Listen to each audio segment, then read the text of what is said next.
My name's Widdecombe from ITV, and I'm making a programme about prostitution, and I wondered what your view on the subject was. Depends if you're offering anything. Well, she certainly wanted paying for her views. I wonder if she wants paying for anything else. There are seedy services being sold in the UK that the public shouldn't have to put up with. We're now overrun with prostitutes. Lot of you, bunch of Decent neighbourhoods across the country are being affected. We're making a programme about It's sordid, it's dangerous, it's immoral. You've never had anything to do with young ladies? I see. And I'm a Spanish grandmother.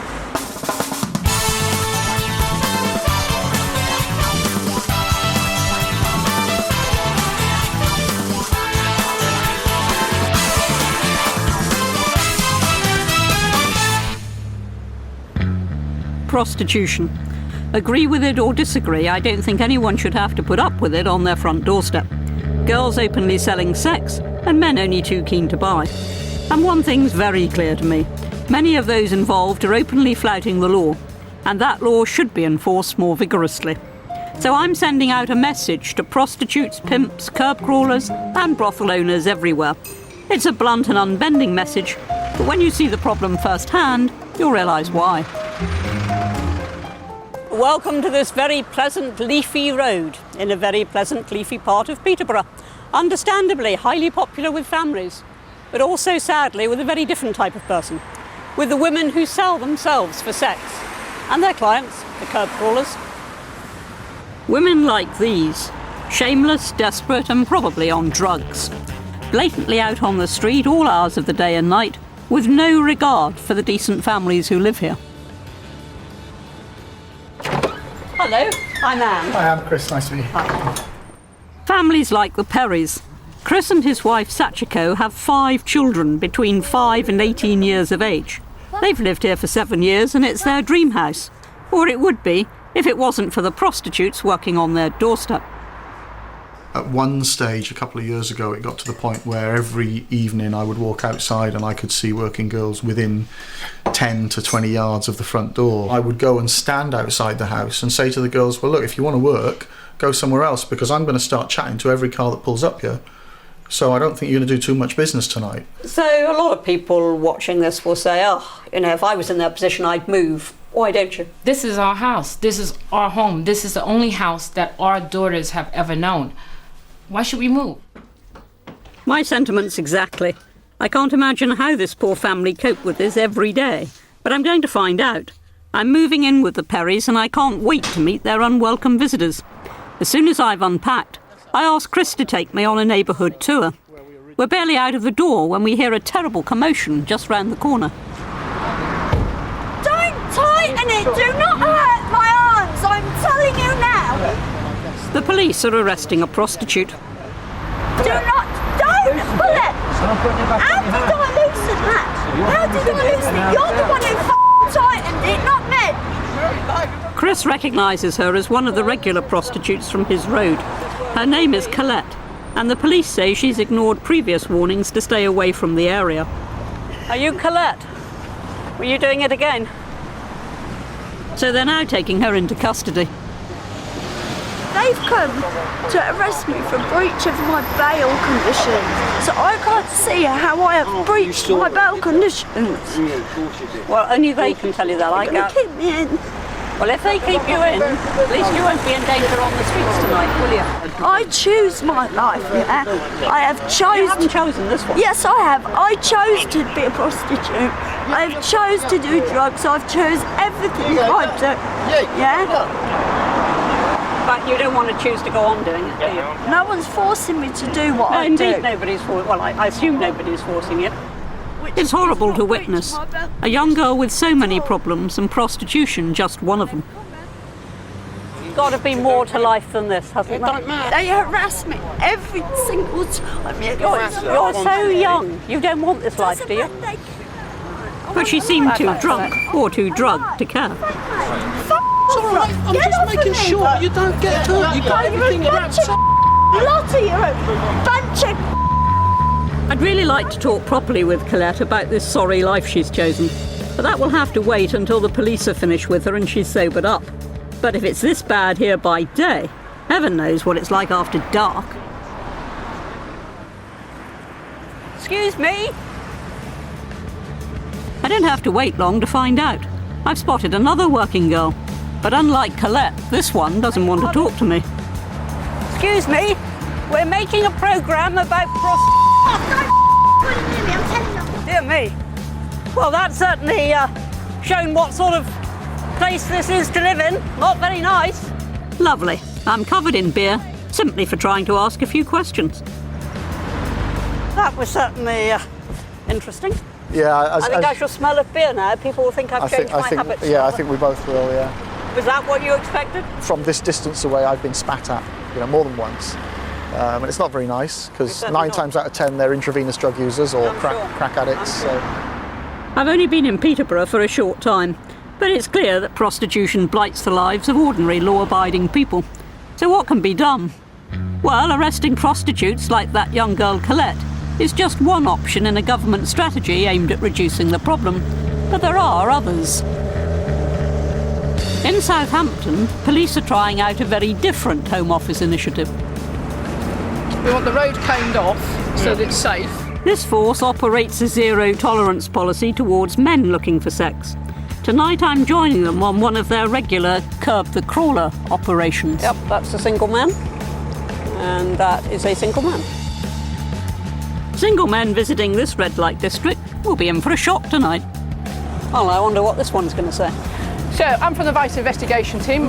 This area is an area that's frequented by prostitutes. I take it you're not a kerb crawler. The police go for the jugular, stopping every car with a single male driver in the red light district. So you're not here actually looking for the services of a prostitute? Oh, whatever. Art woman. It's an unusual place for you to come, sir. That's all I'm saying. I'm sorry. It's unbelievable how many drivers head for this known red light area. Well, not surprisingly, many are embarrassed when they're stopped. I'm going to be direct now, sir. Are you down here looking for the services of a prostitute? You're not? You're a married man, sir. Sorry? You haven't really given me a sensible reason for why you're down here, but I'm not suggesting that that is what you're doing. What I would ask, however, is that you don't come through here again. Okay. That is another citizen being told that in free Britain he may not come here again. And he's taken it like a lamb. The Southampton approach may be hard line, but it's definitely proved effective. In 2003, before we started this operation and many of the other things that we do in the area, we had in excess of 300 street prostitutes that we were aware of. Now that's actually down to 89, and that's purely down to the supply and demand effect, i.e. stopping the kerb crawlers, stopping the cruisers, and withdrawing the reason for the girls to be here. The UK prostitution business is worth an estimated £770 million. And according to surveys, 1 in 20 men have used the services of a prostitute. Well, that's a lot of punters, but I could only find one willing to talk to me. I met 40-year-old Piers Hernu in London's Soho. Well, initially I did it out of curiosity. I thought it was one of those rites of passage that perhaps any curious young man should find out. A lot of these girls, they'd like to earn a good living. They quite like sex quite a lot as well. And for them, it just kind of fits in and it's absolutely fine. Piers, I think you're in cloud cuckoo land. What sort of lives do you think they're living? Well, again, there's a wide variety of lives. I think many heroin addicts turn to prostitution because it's the only way they can get heroin. That's it doesn't mean... It's the only way they can pay for it. Yes. But, if you look at that lot and sort of extrapolate that and assume that all prostitutes are drug addicts, it's most of those on the street. oversimplification. Most of those on the street are exactly that. Yes, on the street. But don't forget, Anne, a vast amount of women working, for instance, here in London, are what we call escorts. A euphemism, I know, but these aren't women on the street. These are women who go out and meet a businessman for 300 or 400 quid. By your own admission, you've used street prostitutes. You haven't just gone for the upper class call girl. You've used street prostitutes. Did you think about their lives when you were using them? Yes, I did. And it's a tricky one, I'll admit, but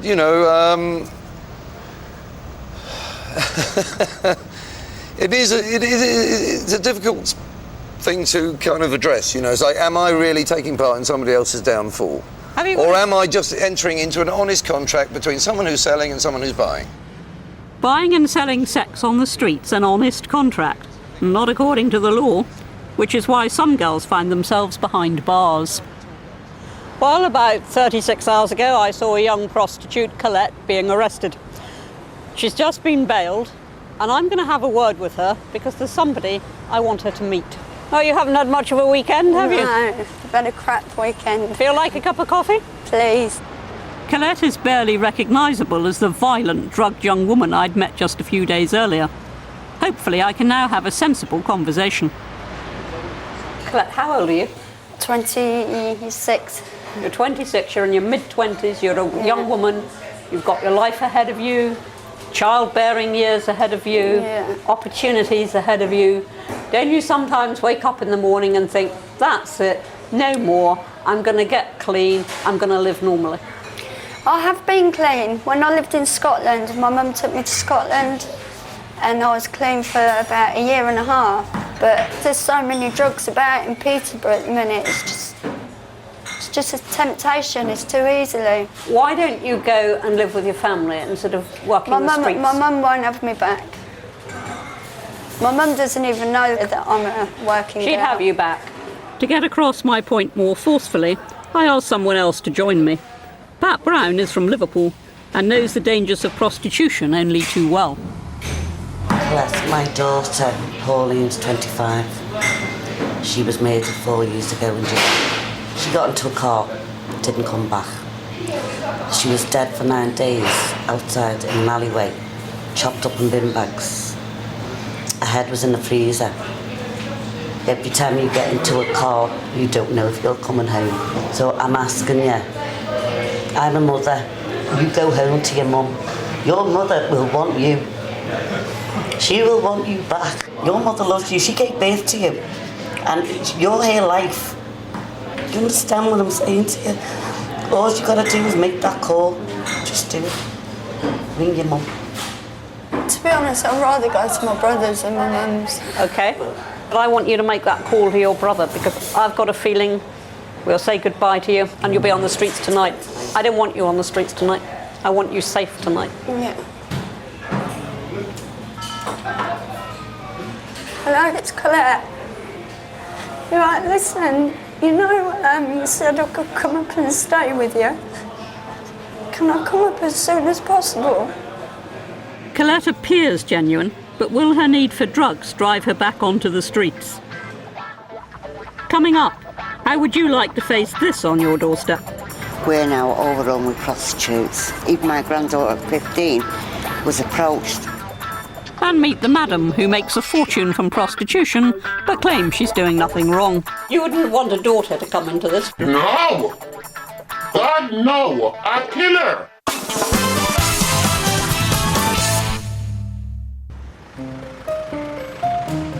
Prostitution ruins lives. Law-abiding people don't want it on their doorsteps, and I'm more convinced than ever that they shouldn't have to put up with it. People like the residents of Ardwick in Manchester. They've warned me this place is teeming with prostitutes, and they weren't exaggerating. My name's Anne Widdecombe from ITV, and I'm making a programme about prostitution, and I wondered what your view on the subject was. Depends if you're offering anything. Depends what? If you're offering us anything. Oh no, we don't pay for views. Well, she certainly wanted paying for her views. I wonder if she wants paying for anything else. But moments later, has her friend found someone willing to pay? There are too many young women hanging around on these streets for it to be a coincidence. But no one wants to talk to me.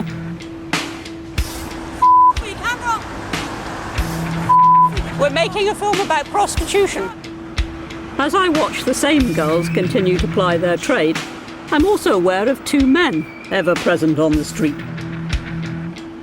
I see the same girl I just tried to speak to, talking with them. So are they involved with these prostitutes in some way? I want to find out.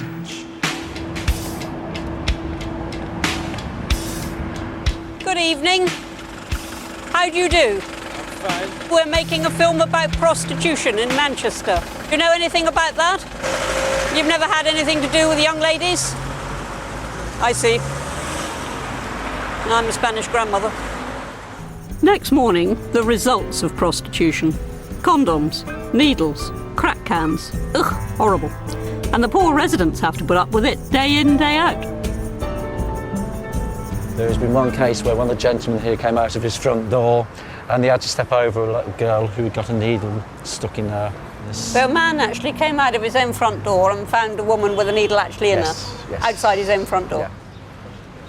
The government says its policy is to challenge the idea that street prostitution is inevitable and permanent. It insists that life for communities affected by prostitution must improve. Fine words, but what about action? This community doesn't see any signs of improvement. Well, what's it like on this estate? We're now overrun with prostitutes. Prostitutes? Yeah. Up and down here? Up and down, all hours of the night. It's bad. The grandchildren won't go out, won't let them, because even my granddaughter at 15 was approached. Your 15-year-old granddaughter was propositioned? Yeah, we've got police that's trying to do the job, I must admit. But their hands are tied, they can't do half the jobs that needs doing on this area. There's more priorities than prostitutes. Privately, some residents here told me they'd even prefer to see a brothel in the neighbourhood rather than the girls on their streets. Many people support this so-called solution, and the government has considered legalising small brothels, but turned the idea down. Yet thousands do still exist. Well, this is just an ordinary terrace street, such as any you might find all over the country. But there's a brothel here, and that apparently is by no means unusual. So I'm off to see the madam, and I don't really know what to expect.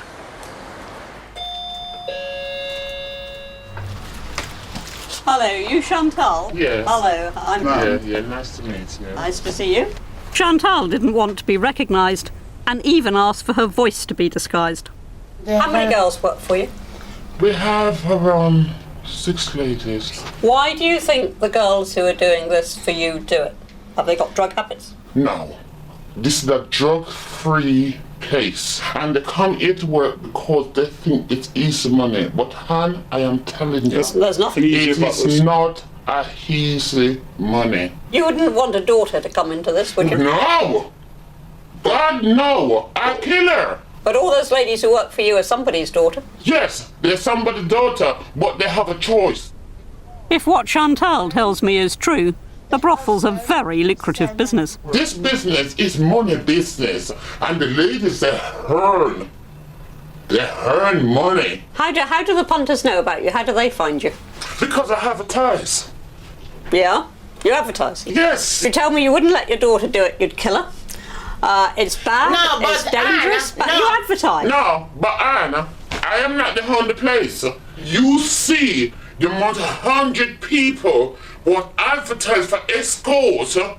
You can be here talking to me and your husband is at home with another woman. Well, perhaps it's just as well I haven't got a husband then. Men who pay for sex behind closed doors aren't technically breaking the law, whether they're visiting brothels or so-called health clubs that also advertise sexual services. But women who sell their bodies are at risk of prosecution. The organisation that speaks for them says many are forced into prostitution and shouldn't be criminalised as a result. Well, prostitution, first of all, is about women's poverty, certainly. And it's not about morality any longer. That's what no government has ever wanted to deal with.